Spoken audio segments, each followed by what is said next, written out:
ఇప్పుడు ఎలక్షన్స్ వస్తున్నాయి కదా, అందులో మనకి ప్రధానమంత్రిగా మోడీ గారు ఉంటే బాగుంటుందా లేదంటే రాహుల్ గాంధీ గారు వస్తే బాగుంటుందా? మోడీ గారు ఉంటేనే బాగుంటుంది. ఎందుకు?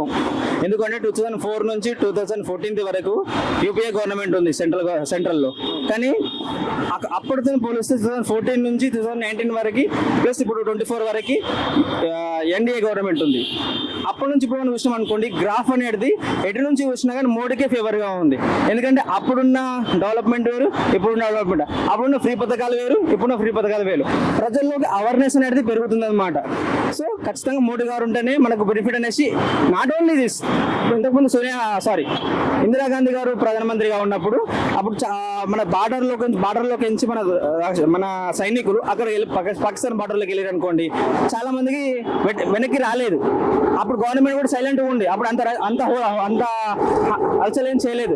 కానీ అభినందన్ వర్ధమాన్ మాత్రం బై మిస్టేక్ లో పాకిస్తాన్ బార్డర్లోకి వెళ్ళినప్పుడు మాత్రం అరుణాచల్ ప్రదేశ్ బార్డర్ మొత్తము యుద్ధ ట్యాంకులో పెట్టిండు మోడీ.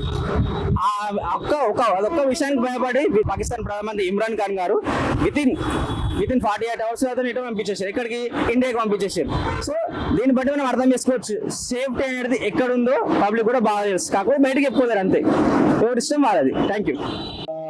రాహుల్ గాంధీ మాత్రం రారాదు, ఎందుకంటే ఇప్పుడు కాదు, ఎప్పటికీ రాకూడదు. ఎందుకంటే రాహుల్ గాంధీకి ఏమి తెలియదు. ప్రధానమంత్రి మోదీ రావాలి, ఇప్పుడు కాదు, నెక్స్ట్ ఇంకా 2 times. ఇన్ కేసుగా ఒకవేళ రాహుల్ గాంధీ వచ్చిందనుకోండి, 45 years బ్యాక్ వెళ్ళిపోతుంది మళ్ళీ ఇండియా.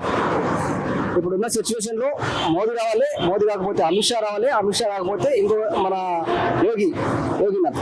వాళ్ళ తప్పి బీజేపీ కాకుండా కాంగ్రెస్ వచ్చింది అనుకోండి, కాంగ్రెస్ లో ఒకటే ఆప్షన్ ఉంది, ఎవరు? ఖర్గే కేసు చేసిరు అనుకోండి ప్రధానమంత్రి, సోనియా గాంధీ రాహుల్ గాంధీ చేతిలో గవర్నమెంట్ ఉండిపోతుంది. వాళ్ళకి అసలు ఏం చేయాలో ఖర్గేకు తెలియదు. ఒకటే ఒక పర్సన్ ఉన్నాడు కాంగ్రెస్ లో, ఖర్గే. ఆ ఖర్గేనే చేయాలి. చేస్తేనంటే ఆయన దగ్గర ఆడలో ఏముండదు, చేసే ఒక ఆయన నడిపేయాలని ఏముండదు ఆప్షన్. సో ఏమంటే మనం అంతా యూత్ అంతా ఏం చేయాలంటే మోదీనే గెలిపించాలి. మోదీ గెలిపిస్తేనే మన కంటిన్యూగా నడుస్తుంది. ఇన్ కేసు ఇక్కడ లేదనుకోండి, మళ్ళీ మన జీడిపి అంతా పడిపోతుంది.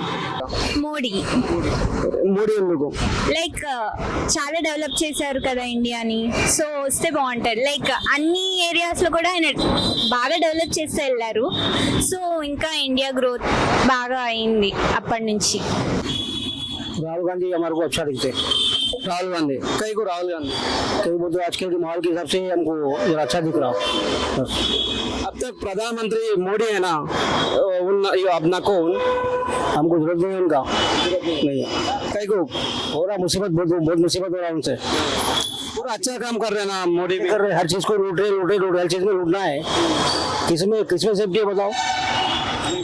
है हर कोई परेशान है उन्हें से, कोई सुकून में है, कोई भी नहीं है। ఇప్పుడు ఎలక్షన్స్ వస్తున్నాయి కదా, అందులో మనకి ప్రధానమంత్రిగా మోడీ వస్తే బాగుంటుంది అంటారా లేదంటే రాహుల్ గాంధీ గారు వస్తే బాగుంటుంది? రాహుల్ గాంధీ గారు వస్తేనే బాగుంటుందమ్మా. మోడీ వస్తే ఏమన్నా సర్వనాశనం తప్ప, చేసిందంతా నాశనమే చేశానని చెప్తున్నాడు అంతే, ఏం లేదు. అంటే రాహుల్ గాంధీ గారు ఎందుకు? రాహుల్ గాంధీ గారు అంటే వాళ్ళ నాన్నగారు లాగా చేస్తారు. తర్వాత వాళ్ళు ఫస్ట్ నుంచి కూడా గాంధీ వంశం బాగా చేసుకొచ్చారు వాళ్ళందరూ కూడా. ఆయన వస్తేనే చాలా బాగుంటుంది. అలా అందరూ అనుకుంటున్నారు మోడీ రావద్దని, మొత్తం ప్రపంచవ్యాప్తం అనుకున్నది అది, అందరూ అనుకుంటున్నారు.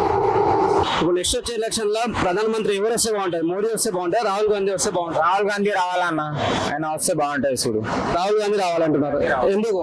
రాహుల్ గాంధీ మంచివాడు, ఎంత ముందుకు ఉన్నారు, ఆయన చుట్టాల్లో ఉన్నారు, ఆయన కావాలా మనకి. రాహుల్ గాంధీ కావాలి, మోదీ వద్దు.